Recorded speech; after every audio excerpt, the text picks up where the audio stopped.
Hi, my name is Jenny Hude. I'm a visual artist based here in Aberdeen.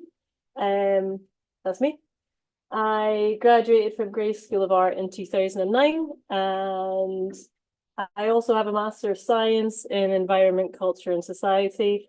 That's not just a flex, it's to inform you that my practice is largely research-based, and a lot of it looks at the relationships between ourselves and non-human animals, particularly, and the traces that we leave on our environments.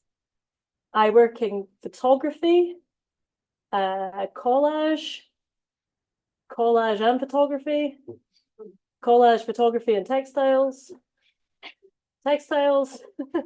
sculpture. I also do a bit of printmaking. It really varies depending on the sorts of projects that I'm doing, and also probably my mood. And also drawing. And as an artist, I spend a lot of time teaching workshops in different art forms and for different purposes. And in recent years, I've spent a lot of time teaching zine making. And I use zines a lot in my own practice as a way of disseminating my artwork and writing. And so for the uninitiated, what is a zine?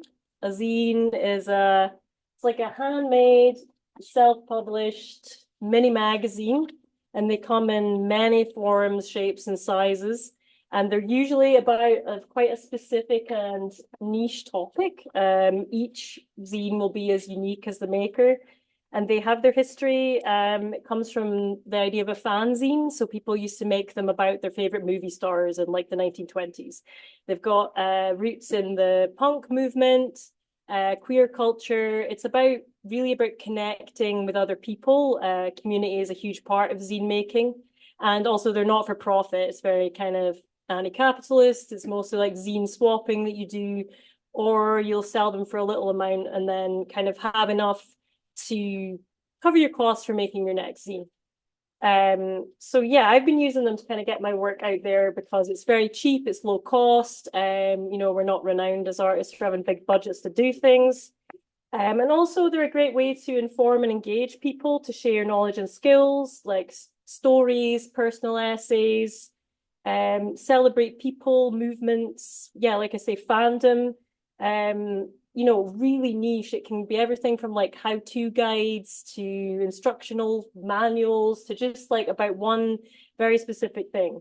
Like I have some very niche zines, and I brought some along on the table down there for you to rummage through to see just how diverse the range of topics and formats are. And also one of the things I love about zines is you don't need a lot of money to make them. You can literally make them with materials you have lying around the house, like paper. You're just collaging, you're sticking something together. And I really like that kind of DIY aesthetic. And no one should be ever put off making a zine because they see themselves as not creative or artistic, because the more lo-fi, the better. I'm sorry, but if you're using AI to make your zines, you're dead to me. You know, so how can we use zine making in activism, and particularly in relation to climate action?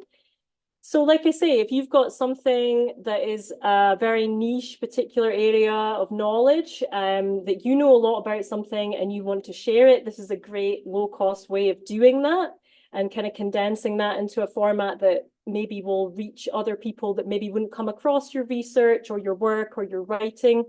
If there's something that you think people are missing, yeah, I mean, yeah, I've seen some very niche ones. Like me personally, I used to work for a really eco-conscious organization, but everybody used to like roll up to meetings in like SUVs and things, and I maybe did a snarky zine about that one time. But also you need to focus on the positives. So skills and knowledge you can share. Like, do you know lots of helpful hints and tips about repairing your own clothing, about recycling, about composting? Like it can be as basic as that, like things that maybe other people need little life hacks to make their lives more eco-conscious. That's a great way of doing it. Sharing things because knowledge is power. So it can be to inspire people, to galvanize people to take action through sharing lived experience, concrete ideas and evidence, or just, yeah, feelings about things. A task I often give people in zine making sessions is to use it to make their own manifesto. So if you were going to write a climate manifesto, what would your commandments be? And what would you use, words and text? Like, because sometimes, and I think that comes across in a lot of what we're talking about here is that images can be very powerful where words fail us. And I think that it's nice to engage working visually if it's not something that you do very often, and get your brain thinking in a different way about how to grab people's attention about things. And it definitely doesn't have to be slick or polished. Like I say, it's the message is the most important thing.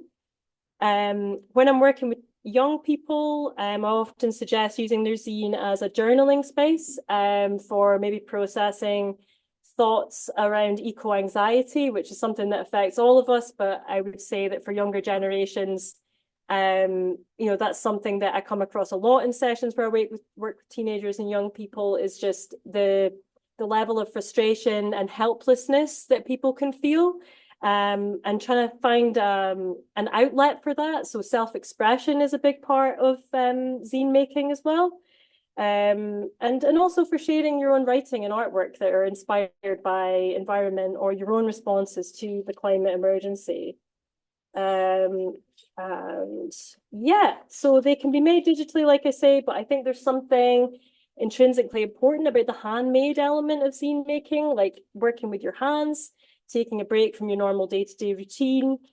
These are all elements that make the process of zine making therapeutic. I always think you don't need to label artistic activities as therapeutic, they just are, because being creative is innate to human beings.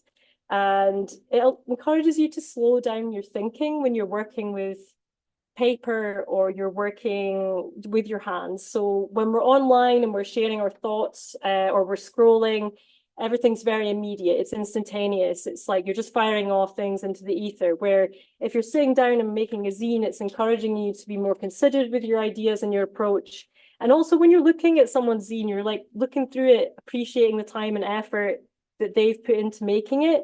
And so you'll be giving it your attention as well. And I think that's important because it's a way of channeling your energy in a way that's less kind of fragmented. For me, total ADHD, it's important for me.